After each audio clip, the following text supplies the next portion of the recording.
Next topic है हमारा research design. Research design क्या होता है? A comprehensive document, a blueprint of the research guides researcher. Research design क्या होता है? हमारे रिसर्च का एक ब्लूप्रिंट होता है जिसमें हम अपने सारा जो भी हम अपनी रिसर्च में करने वाले हैं वो हम उसमें मेंशन करते हैं। एज अ समरी मान लो या एज अ ब्लूप्रिंट मान लो कि हम ये अपनी रिसर्च में करने वाले हैं, उसको हम रिसर्च डिज़ाइन बोलते हैं। अब रिसर्च डिज़ाइन के पार्ट्स कौन कौन से हैं? SO शॉर्ट ट्रिक से याद कर लेना। Sampling design.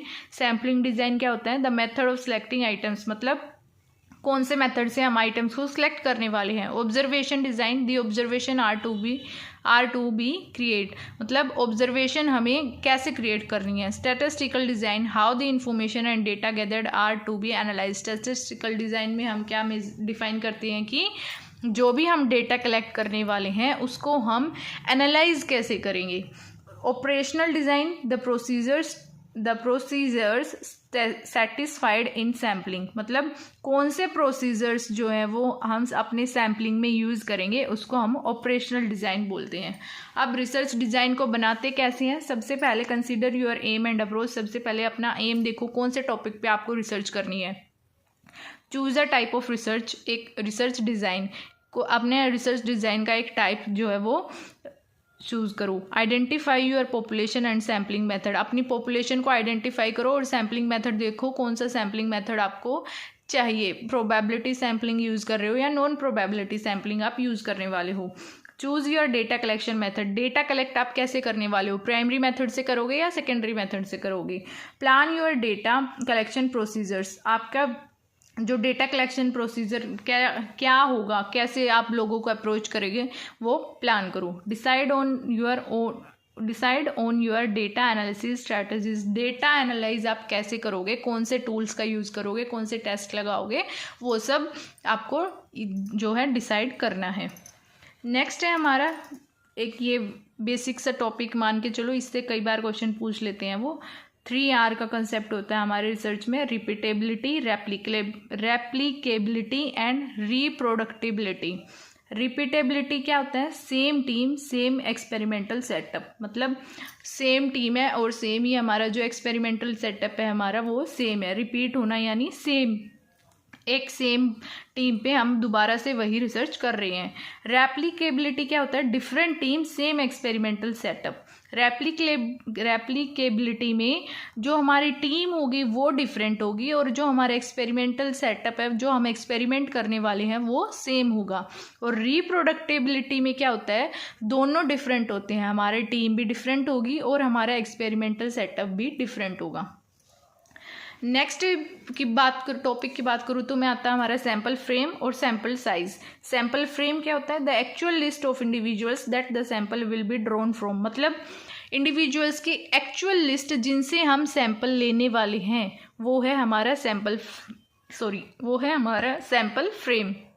और सैम्पल साइज क्या है? Individuals you should include in your sample depends on various factors, size and variability of the population. Sample size क्या होगा हमारा? जो इंडिविजुअल्स हम अपने सैम्पल में इंक्लूड करने वाले हैं वो डिफरेंट फैक्टर्स पे डिपेंड करते हैं। साइज और वेरिएबिलिटी, मतलब पॉपुलेशन का साइज भी अलग हो सकता है और पॉपुलेशन में वेरिएशंस भी हो सकती हैं। तो सैम्पल साइज तो हमारा मतलब बड़ा होता है, लेकिन सैम्पल फ्रेम सैम्पल साइज से छोटा होता है, क्योंकि सैम्पल फ्रेम में एक्चुअल इंडिविजुअल्स आते हैं जिनको हम अपना सैम्पल मानने वाले हैं या जिनको हम अपने सैम्पल में लेने वाले हैं। नेक्स्ट है हमारा सैम्पलिंग के methods. Probability sampling, non probability sampling. इससे भी हर बार PYQs में क्वेश्चन पूछे गए हैं, अच्छे से समझना। प्रोबेबिलिटी सैम्पलिंग में क्या है हमारे पास? सिंपल रैंडम सैम्पलिंग, मतलब रैंडमली सिलेक्ट कर लेना। मान लो हमारी क्लास में 100 बच्चे हैं, 100 में से हमने रैंडमली सिलेक्ट कर लिया, या फिर हमने एक वो बाउल ले लिया, उसमें हमने डिफरेंट जो बच्चों के रोल नंबर्स है, रोल नंबर उनके लिख के हमने उसमें चिट डाल दी। अब हमने किसी एक स्टूडेंट से या हमने खुद जो है वो मतलब चिट उठाएंगे हम उसमें से। अब उसमें रैंडम चांसेस है, कोई बायसनेस नहीं है, रैंडमली किसी का भी रोल नंबर जो है आ सकता है। विथ रिप्लेसमेंट और विदाउट लॉटरी मेथड, इसको हम होमोजीनियस ग्रुप के लिए यूज़ करते हैं। Stratified sampling, heterogeneous in nature, homo within, hetero between. Stratified क्या होता है, जब हम डिफरेंट क्लासेस में क्लासीफाई कर सिस्टमेटिक वे में जो हमें डेटा कलेक्ट करते हैं उसको हम स्ट्रेटिफाइड सैम्पलिंग बोलते हैं। ये हेट्रोजीनियस इन नेचर होता है और सिंपल रैंडम सैम्पलिंग हमारी होमोजीनियस इन नेचर होता है। जैसे हमारा लोटरी मेथड हो गया, ये हमारा रैंडम सैम्पलिंग का जो है वो पार्ट है। और स्ट्रेटिफाइड सैम्पलिंग कौन सी होती है, जब हम एक सिस्टमेटिक वे में डेटा कलेक्ट करते हैं। फॉर एग्जांपल जैसे पहले मैंने फर्स्ट 20 रोल नंबर से डेटा कलेक्ट किया, उसके बाद मैंने 20 to 40 से, फिर 40 to 60 से, ऐसे सिस्टमेटिक वे में हमने डेटा कलेक्ट किया, उसको हम स्ट्रेटिफाइड सैम्पलिंग बोलते हैं। देन आता है हमारा systematic random sampling.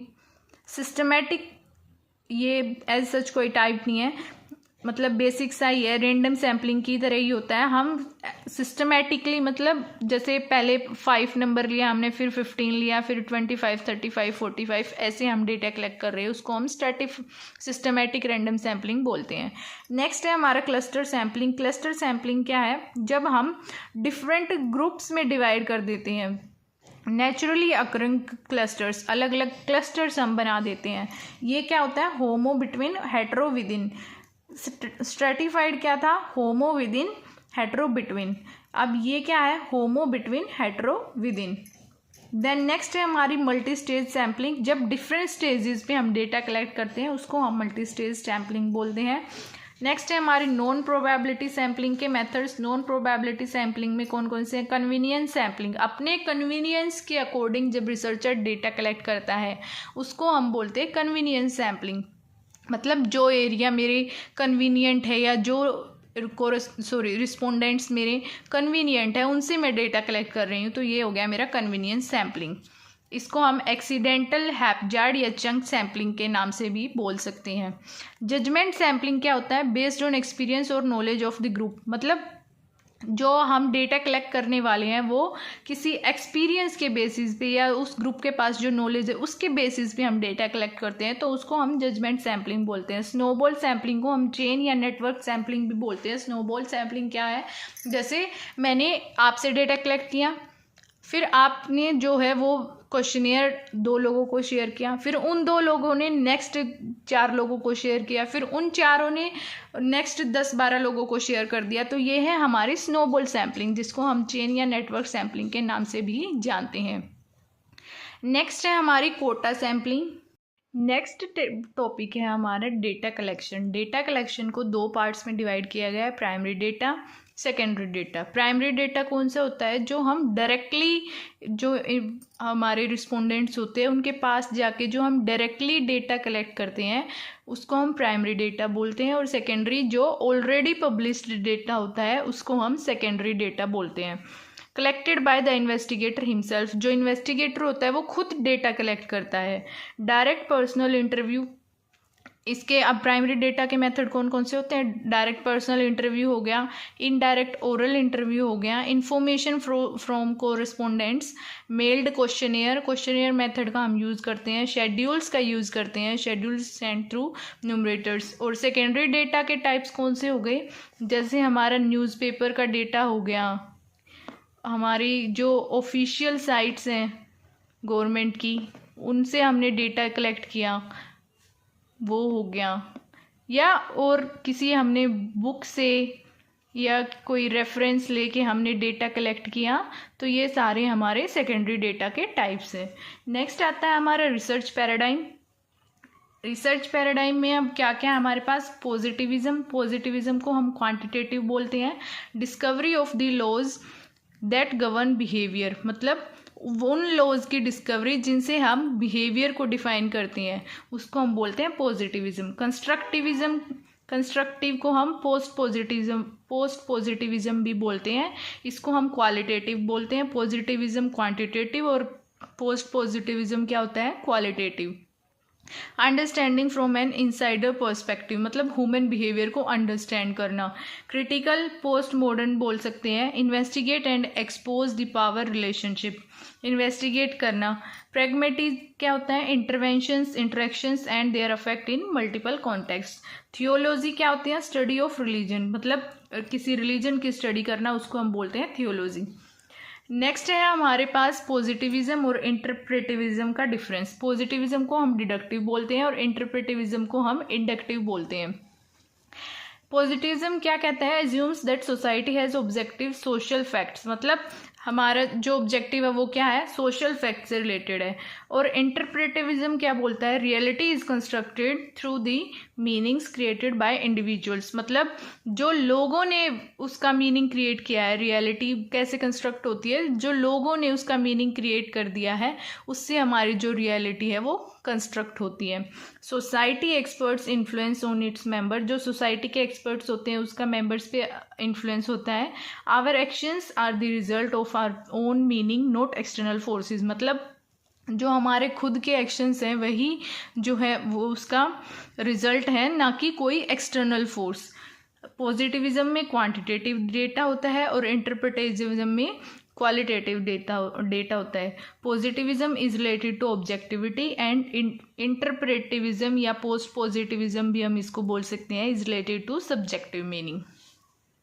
Next topic है हमारा null and alternative hypothesis. Hypothesis testing का जो पोर्शन है, ये टॉपिक है वेरी वेरी इंपॉर्टेंट है, क्योंकि रिसर्च एप्टीट्यूड में हाइपोथेसिस टेस्टिंग से टाइप ऑफ एरर और हमारे जो हाइपोथेसिस टेस्टिंग का प्रोसेस है उससे भर भर के क्वेश्चन पूछे अब जाने लगे हैं। इनफैक्ट अब न्यूमेरिकल क्वेश्चंस भी पूछे जाने लगे हैं, जैसे हमारा पी वैल्यू फाइंड करने वाला न्यूमेरिकल जो है वो एग्जाम में आता है।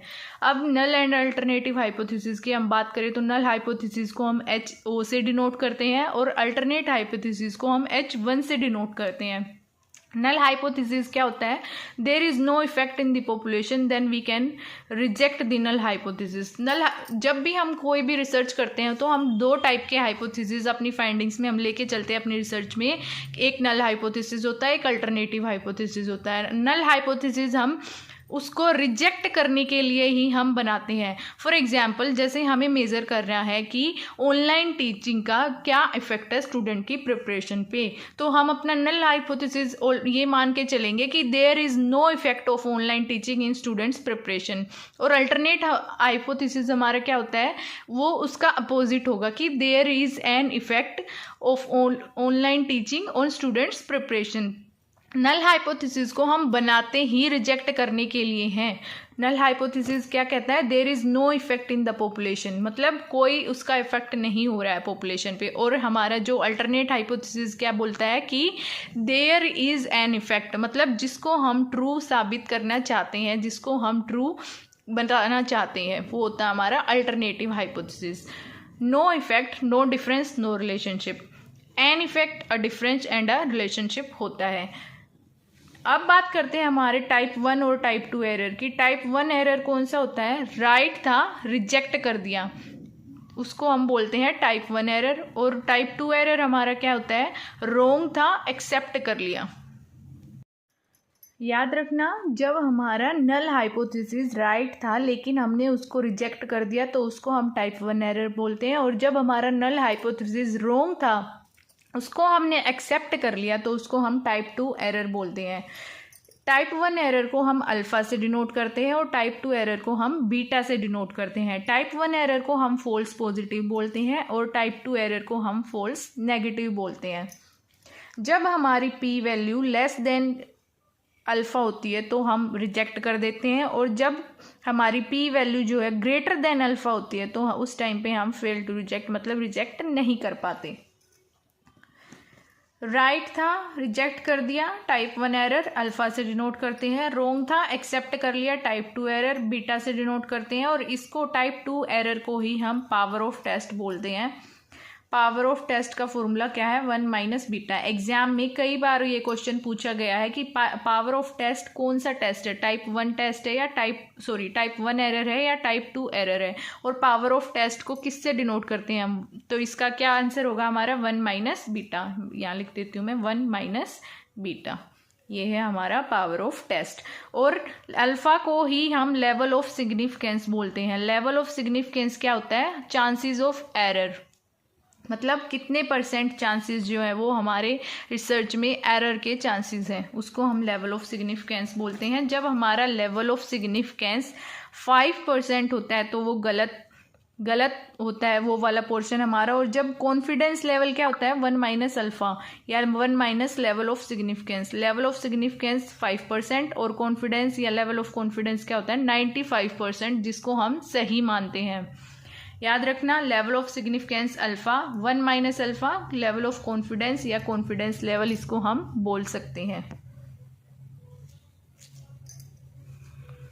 देन आता है हमारा process of research hypothesis testing, जिससे PYQs में कई बार क्वेश्चन पूछे गए हैं, हर बार ये क्वेश्चन रिपीट होता है। सबसे पहला स्टेप हमारा क्या है, स्टेट योर रिसर्च हाइपोथेसिस। सबसे पहले हमने अपना हाइपोथेसिस बनाना है, उसके बाद डेटा कलेक्ट करना है। Perform an appropriate statistical test.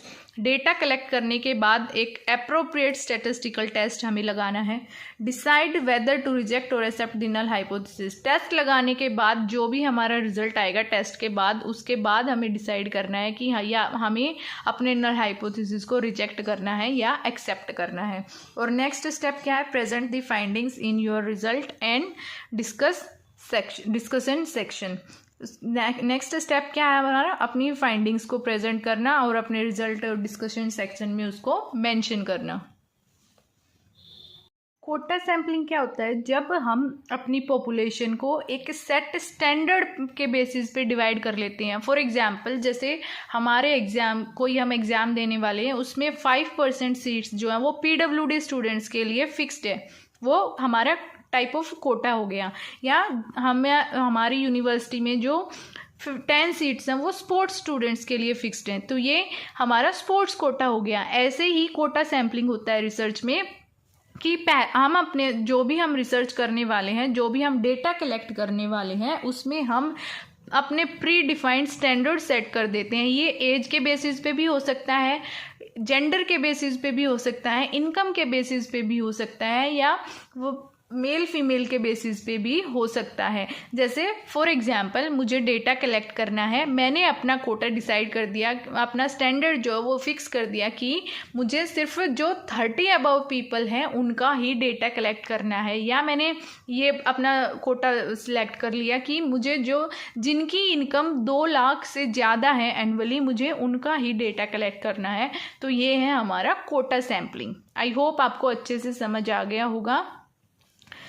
आज की वीडियो में हमने रिसर्च के काफ़ी सारे टॉपिक्स जो है डिस्कस कर लिए हैं। अब बाकी के जो हमारे कुछ रिमेनिंग टॉपिक्स बच गए, मिसलेनियस टॉपिक्स कुछ बच गए हमारे, जैसे हमारे वो प्लेगरिज्म वाला टॉपिक बच गया है, रिसर्च एथिक्स वाला पोर्शन जो हमारा वो बच गया है, वो हम नेक्स्ट वीडियो में डिस्कस करेंगे। तब तक के लिए जितने भी अब तक हमने रिसर्च के टॉपिक्स हैं उनको अच्छे से रिवाइज कर लेना। Take care and all the best for your exam.